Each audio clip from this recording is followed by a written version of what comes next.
What's up, world? This is Fragniac, and I got a little bit of information for you regarding a patch, an update for Black Ops 3 that just came through earlier this afternoon. If you were like me, man, you were in the lobby and there was nobody in there.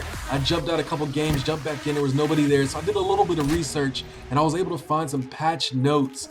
I went ahead and updated the console. So if you haven't already updated your PS4, you want to make sure you do that. And I know they're trying to get everything squared away, so when the Xbox users come on, you know, in about a month's time or whatever, that everything's copacetic and everything's great for them, you know. But it becomes a hassle for us because we get the DLC early, but you know, at the same time, we still gotta. We're trying to break this shit. You know, we're trying to break the game in. We're trying to break the DLCs in and shit. So it is gonna take a little bit of time. So I can understand this. But here are some of the patch notes I was able to find though. One general patch note reads: remove the UI error that could occur if players were idle for a long period of time in the main menu. It also fixed the issue where DLC 1, again the Awakening DLC purchases from the playlist menu were not immediately updated in the user interface. So if it didn't show, now it shows. Right? Leaderboards will now require 25 games to be played in the game mode in order to be ranked by score per minute, SPM. Now, this is, I don't know, man, this raises a red flag with me. That score per minute, that shit raises a flag for me.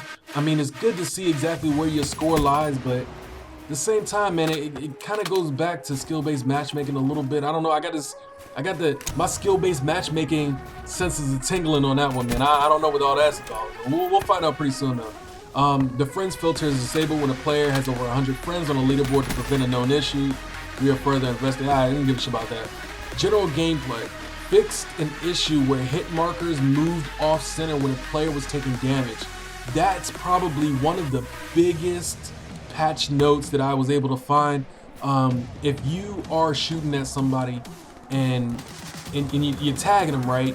Especially when you're in core and you tag them a couple times, because we all know core, man. You can shoot somebody all day in that thing. You might not get the shot, but it's because your aim, your hit marker was moving off. It moved off center, like you could be dead ass center, right?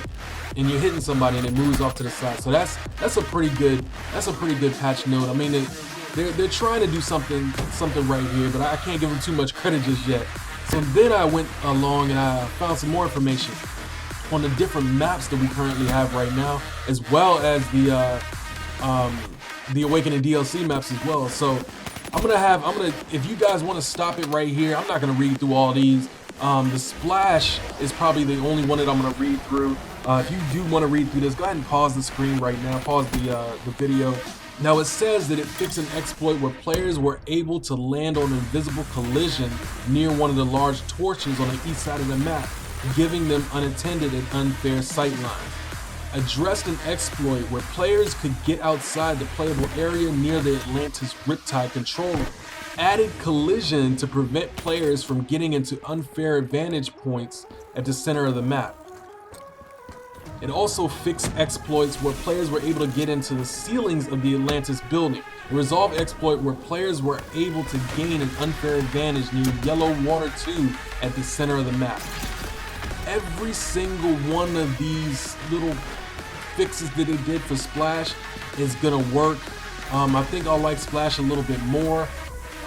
You know, it's still not one of my favorite maps, to be honest. It's a beautiful map, it looks great, but you know, it's kind of tainted it for me a little bit. All these unfair advantages that everybody was having, the glitch spots, you know, it was just a problem. So let's go on to the next one here.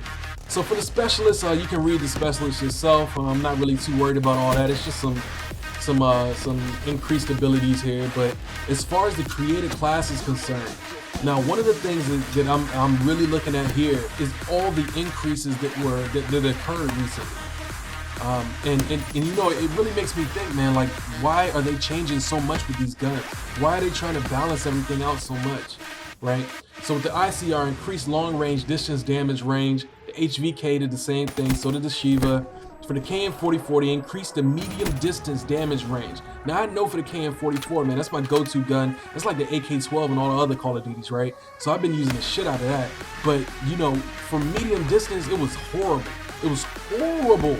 Like, with damage, yo, I swear it would be like 5 hit markers in like medium range. It's crazy. So I'm glad they bumped that up. I hope they bumped it up a lot because it was shit. With the Vesper, and this is what everybody's been, you know, pretty upset about, because it was a god gun. It was a nasty weapon. It was sick, man. But it reduced the recoil stability and also reduced the hipfire accuracy. The Weevil increased medium distance damage range in hardcore mode. What kind of shit is that? It should already be, the Weevil should already be there, like, damage-wise in hardcore. I think 2 hit markers in hardcore is bullshit. It's hardcore. 1 hit wonder, that's it. You should be down. And there shouldn't be any hit markers in hardcore anyway, but whatever. So these were the patch notes that were released. Again, if you haven't updated your console, your PS4, you want to go ahead and do that so you can get some of these guys here. Unless you just want to glitch all day and be an asshole. So, without further ado, I appreciate you. I'm Fragniac, you're awesome, and I'll see you in the next one. Then they nerfing everything. Hand down, man down. Oh ho ho!